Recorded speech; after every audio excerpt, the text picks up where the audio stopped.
The one commodity that is most valuable on this earth is time. Time to love, time to live. From the moment the human body is born, it begins dying. I can live with no responsibility whatsoever.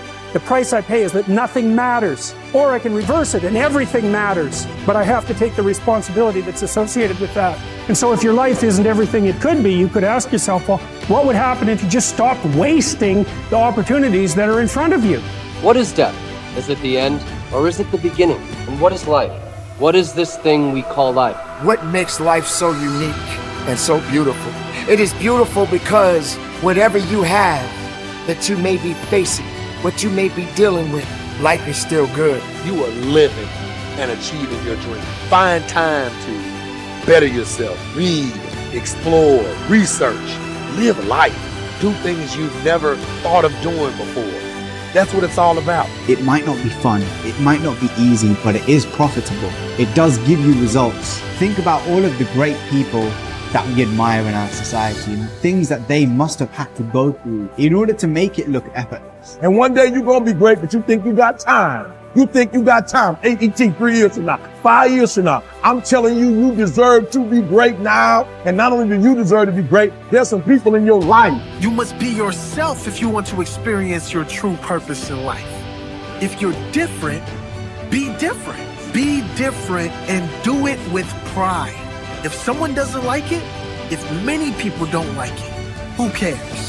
Your life would feel better and richer if you had a goal, you chased that goal, you accomplished some things, you would get this boost of confidence, you'd get this boost of self-esteem, like whatever it is that you're going to do. Learn from what you've just done, move forward.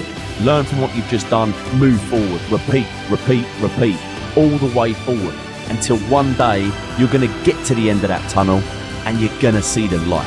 You need to take massive action. And if that doesn't work, try something else. If that doesn't work, try something else. Keep going with massive action and you will find the way because it will give you momentum. The time is now. The time is now to express and for people to believe in themselves. The time is now for it to be okay to be great. Listen to me. If you work for it, if you're willing to put in that sweat, that blood, and those tears, baby, I'm telling you, you can have what you want, be what you want, do what you want. Are you hearing me? And start now. Start believing. Start dreaming. And create the life and the person that you really want to see. I think it's good to remember that if we just go along with the crowd, we won't wind up with much more than the wish that we could do it all over again, and as far as we know, you can't. If we want to amount to anything as individuals, we need individual goals, individual thinking, individual actions, and we must never conform to the big group. We must love them, we must help them, we must serve them, because our whole success will depend on our ability to do these things. But never lose our own individuality and our identity by permitting ourselves to become submerged in what has historically proved itself to be little more than a suffocating sea of indirection and purposelessness. If we want to emulate someone, fine, but let's be choosy in whose steps we follow. It's the only life we've got. And remember to think. Imagination is everything, and we can become what we can imagine. If you find yourself getting depressed and down at the mouth, as we all get once in a while, you might want to remember this quotation by Dean Briggs. He said, "Do your work. Not just your work and no more, but a little more for the lavishing's sake. That little more which is worth all the rest. And if you suffer as you must, and if you doubt as you must, do your work. Put your heart into it, and the sky will clear. And then out of your very doubt and suffering will be born the supreme joy of life." Believe it or not, in an age when we've come to nearly deify leisure time, we've almost lost sight of the fact that virtually all our satisfactions, rewards will come not from our leisure, but from our work. And don't forget the strangest secret. We become what we think about. But if you want to begin to move into your own personal greatness, if you want to begin to really enjoy a happy, successful, healthy life, you've got to be willing to go against the tide. You've got to be willing to harness your will and say, in spite of this, I'm in control here. I'm not going to let this get me down. I'm not going to let this destroy me. I'm coming back. And I'll be stronger and better because of it. You have got to make a declaration that this is what you stand for.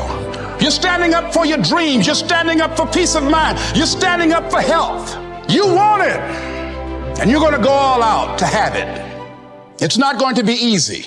When you want to change, it's not easy. If it were in fact easy, everybody would do it. But if you're serious, you'll go all out. So yes, I'm going to turn this situation around. I'm not going to sit back and moan and cry over what happened and what went wrong and who did what. I'm going to do something about this situation. The way to transform yourself is through your work. Now, I know this runs counter to our prevailing cultural prejudices. Work is too ugly, too boring, too vain. Self-transformation, we think, comes through a spiritual journey. Therapy, a guru who tells us what to do, intense group experiences and social experiences, and drugs. But most of these are ways of running away from ourselves and relieving our chronic boredom. They're not connected to process, and so any changes that occur don't last. Instead, through our work, we can actually connect to who we are instead of running away. And by entering that slow, organic process, we can actually change ourselves from the inside out in a way that's very real and very lasting.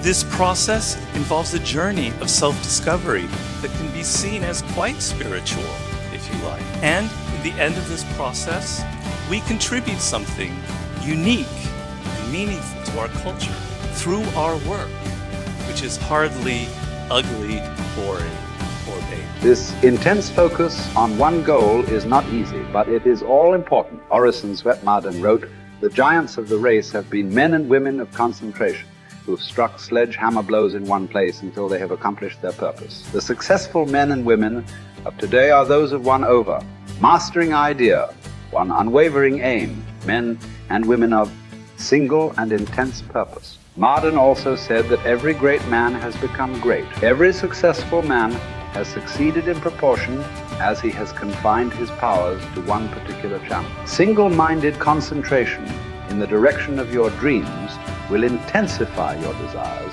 and increase your emotional drive toward your goal. This intensity of concentration will activate the law of attraction and begin to attract people and opportunities into your life to help you to achieve your goal.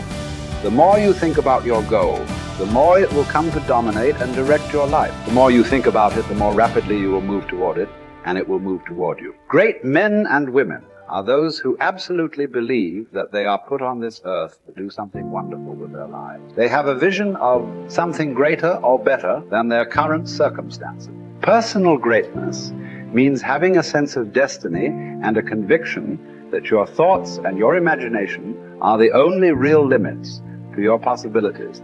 William James said, compared to what we ought to be, we are only half awake. We are making use of only a small part of our physical and mental resources. Stating the thing broadly, the human individual thus lives far within his limits. He possesses powers of various sorts, which he habitually fails to use. The founder of Success magazine, Orison Swett Marden, once said, "There are powers inside of you, which if you could discover and use, would make of you everything you ever dreamed or imagined you could become." In a 5-year study of leaders reported on in his book, Leaders, Warren Bennis discovered that each of them consciously avoided the comfort zone by continuously setting higher goals. They never allowed themselves to become complacent. They lived their lives fully extended, always striving to be and do more. To develop unshakable self-confidence, you need to see yourself and think of yourself as a leader and to do what leaders do. You need to stretch yourself toward the outermost boundaries of your potential. You need to set goals that draw out of you the very best that is in you. You need to work toward objectives that cause you to feel a sense of mastery and peak performance.